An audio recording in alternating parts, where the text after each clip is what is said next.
How are you? We are good. Okay, first of all, could you explain us the activities that you conduct on the last Sunday, the 20th? Mm-hmm. Oh, about 500 people came to our beach, and we collected maybe 100 bags. And this was not only one site. We organized this activity about 50 to 100 places in Japan, all over Japan, together with another 120 countries all over the world. Wow, that's a big event. Yeah. Now, could you tell us about the activities of your group through the year, the group Japan Environmental Action Network, and the progress that you've achieved other than just the weekend's activities? Right. We started this cleanup activity in 1990. And at that time, we were a very, very small group, only myself and a few other staff, and we conducted this cleanup at 80 sites. And after that, the awareness has grown, and we now have 10,000 volunteers all over Japan cleaning up the beaches twice a year. And autumn events is special because we collect every item, counting every garbage on the beach, and we use this kind of data card. I want to show you this data card. I brought this report today, and so the card actually lists the different types of refuse that you would find on a beach normally. Yeah, things like plastic or tobacco filters or cans, everything we collect and count. We make 3 people, one group, and one person is collecting just data, and 2 other people are picking up the garbage, shouting, found 1 plastic bag, 1 cigarette bag, things like that, and we collect everything. What depth do you go? I mean, some of these items can be buried under the sand, a foot. Oh, only on the surface. We cannot really go deep. Yeah, there with a metal detector and try and go deep. Right. Now, when we say trash on the beach, you mentioned some of those items.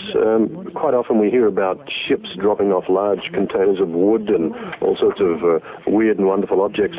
Most of the trash that you pick up, is it stuff left there by the average person who visits the beach? We should say half of that is so that, maybe 1/3 would be coming from the ocean.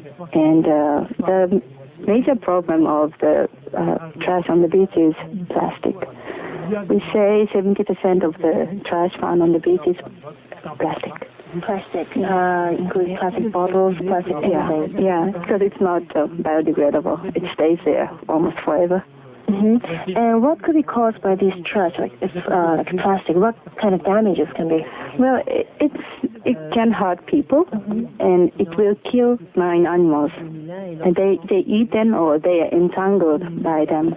So it is this activity was actually started by Marine Environmental Group in the United States, and they are finding more animals are killed by those trashes, not overtaken by human beings.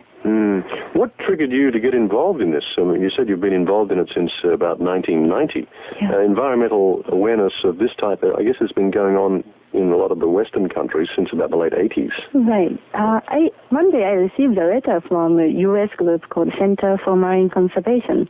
They are conducting this activity every year and collecting every garbage found on the beach.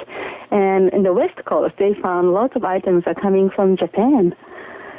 Made in Japan, floating all the way from... Well, we don't know, but it's really made in Japan, and it's in Japanese, all the signs are in Japanese.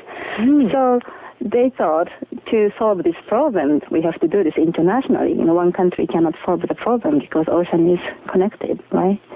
So I thought this was very interesting because I was already involved with the environmental issue, but I didn't know how to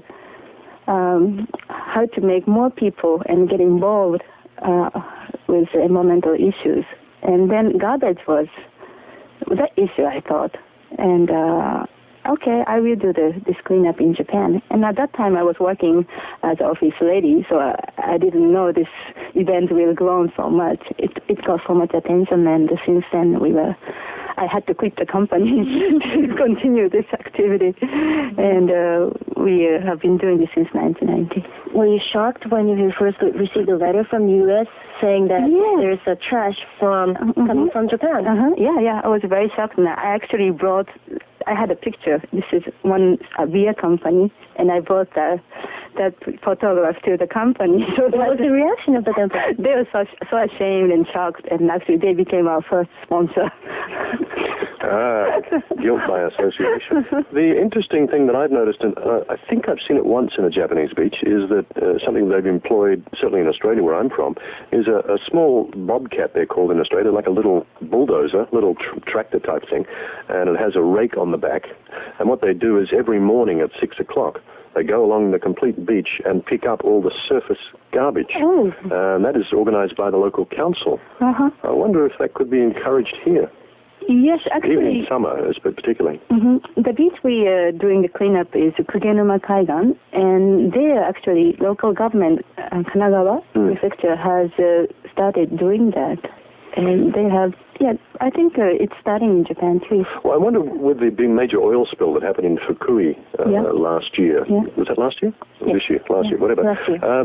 Was there an increase in your number of members following that event? I know that had nothing to do with actual garbage. That was a major oil spill. Actually, many volunteers... Did people become more aware of it after that? Oh, yes. And many volunteers from our group went to that site to help, We are organizing that. Volunteers. Now, it's been 9 years since you began the activity, and what changes have you seen in trash on the beach?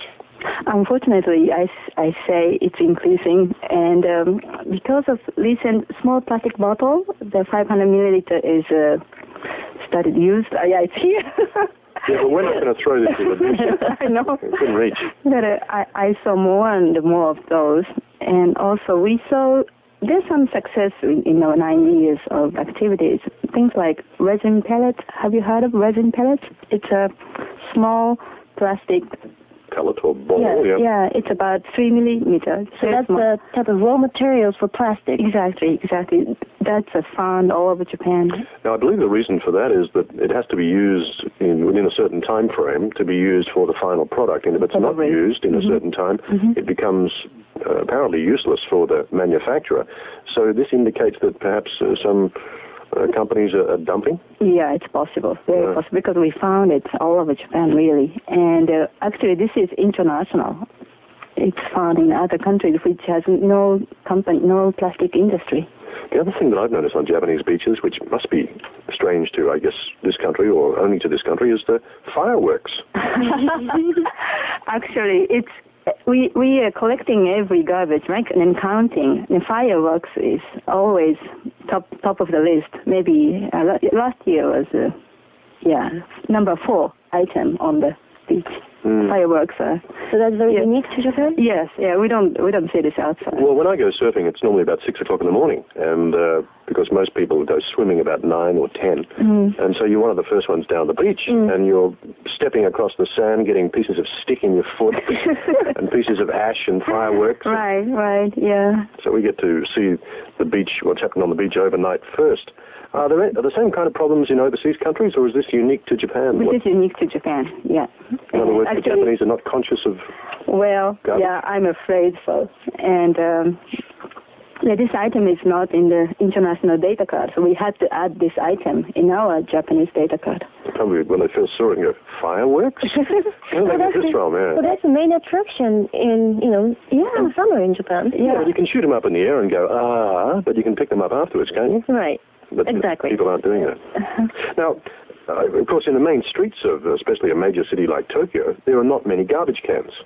You don't find too many. I mean, like a lot of other cities in the world, cities like Singapore, they're just about every 50 meters. But there obviously is a situation where if you don't have these things provided, or you're not aware that this is the right thing to do, it's easy just to dump it. Right. So until there's an educational program, you're getting involved in talking to anybody about educating the Japanese public too? Yeah, we are. Actually, we are going to schools to talk about this problem, and of course our power is so small we cannot change the whole situation, but I think the key to the solution is education. You came up with a great proposal while we were talking before we came on the air about a possible deposit or refund scheme that used to be incorporated. I think it probably still is with bottles in some countries. When you buy a soft drink from a machine, that an extra, say, 10 yen is added onto the price of the can or the drink, and you get a refund when you take it back to a shop. Right. That would solve the problem a lot. Maybe if you do that in Japan today, I think all of the cans will disappear.